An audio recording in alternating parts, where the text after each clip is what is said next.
तो हमास को funding versus America की रणनीति, ये पूरा माजरा है क्या? जरा आपको तफसील से समझाते हैं। शिकंजा कसने की जा रही है तैयारी। ये देखिए कैसे ये मुमकिन होगा। अंतरराष्ट्रीय गठबंधन बनाने का फैसला लिया गया है। इस हफ्ते ये दौरे अहम होंगे। कौन कौन से दौरे, उन पर जल्दी से एक नजर डालिए। यूरोप जाएंगे यूएस के उप ट्रेजरी सचिव वैली, कतर, सऊदी पहुंचेंगे यूएस के अमेरिका के ट्रेजरी विभाग के ब्रायन। दौरे के दौरान हमास के वित्तीय नेटवर्क पर चर्चा होगी और इस पर कैसे लगाम लगाई जाए, ये तैयारी।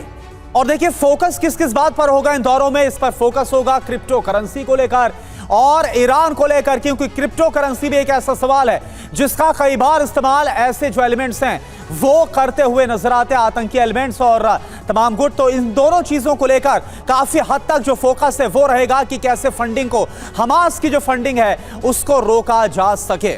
और अब 60 सेकंड में हमारे एक्सपर्ट समझतातुल सर, मैं आपके पास आ रहा हूं। हमास की फंडिंग पर कैसे नकेल कसेगा यूएस? क्या ईरान पर काबू पाना और क्रिप्टो करेंसी, क्या ये दो मेजर फॉर्मूले हैं या कुछ और?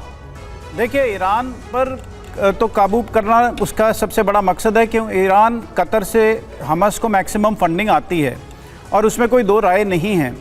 और जहाँ तक क्रिप्टो करेंसी का सवाल है, क्रिप्टो करेंसी को कंट्रोल करना I think it is difficult अभी तक यूएसए के लिए। अभी भी ज़रूरी है क्योंकि क्रिप्टो करेंसी का स्ट्रक्चर ही ऐसा है कि उसको कंट्रोल करना किया नहीं जा सकता। और दूसरी बात यह है, जहाँ तक कि सवाल है कि अब अगर आप देखेंगे कि जो ये पोलराइज हो रहा है वर्ल्ड इस वक्त, एक तरफ तो वेस्ट एंड द रेस्ट बनता जा रहा है। अगर आप यहाँ देखेंगे तो उसके फंडिंग के ज़रिए अमेरिका अगर बंद भी करता है तो वो पूरी तरह से बंद करना यूरोप के लिए या अमेरिका के लिए, ट्रांस अटलांटिक कोलिशन के लिए बहुत मुश्किल है इस वक्त पर। बिकॉज अभी जो उसके पास पूरे अरब वर्ल्ड का, जैसे जॉर्डन है, जॉर्डन एक अब्राहम एकॉर्ड्स का एक हिस्सा है जिसने इजराइल के साथ किया था। पर अब जॉर्डन नहीं, अगर आप देखें तो यूनाइटेड नेशंस में रशिया के साथ मिलकर खड़ा हो गया, उसके साथ सिक्योरिटी काउंसिल में अगेंस्ट उसके आया। बिल्कुल सर, इस युद्ध के बीच हम देख रहे हैं अलग अलग देशों का अलग रुख है। कुछ हमास के साथ भी हैं तो कुछ इजराइल के साथ अपनी मजबूती दिखा रहे हैं। कई शीर्ष नेता पहुंचे भी हैं इजराइल। गाजा के बीट हनौन में भीषण तबाही मची है। इजरायली हमले के बाद की तस्वीरें भी आपको दिखाएंगे। ये देखिए किस तरीके से तबाही का मंजर नजर आ रहा है। शहर खंडहर में तब्दील हो चुका है। इजरायली हमले के बाद की ये तस्वीर आपको दिखा रहे हैं। गाजा के बीट हनौन की ये तस्वीर है। इमारतें ध्वस्त हो चुकी हैं, तबाह हो चुकी हैं। एक के बाद एक रॉकेट मिसाइल से यहाँ हमले किए जा रहे हैं, गोलीबारी हो रही है, बॉम्ब से हमले किए जा रहे हैं।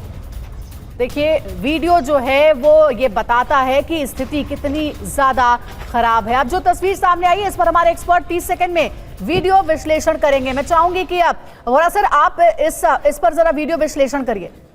किसकी बात कर रही हैं? ये जो वीडियो इस वक्त हम दिखा रहे हैं, गाजा के शहर का हाल इस तरीके से हो चुका है। पूरा शहर मानो खंडर में तब्दील हो चुका है। रॉकेट मिसाइलों से गाजा दहल रहा है सर।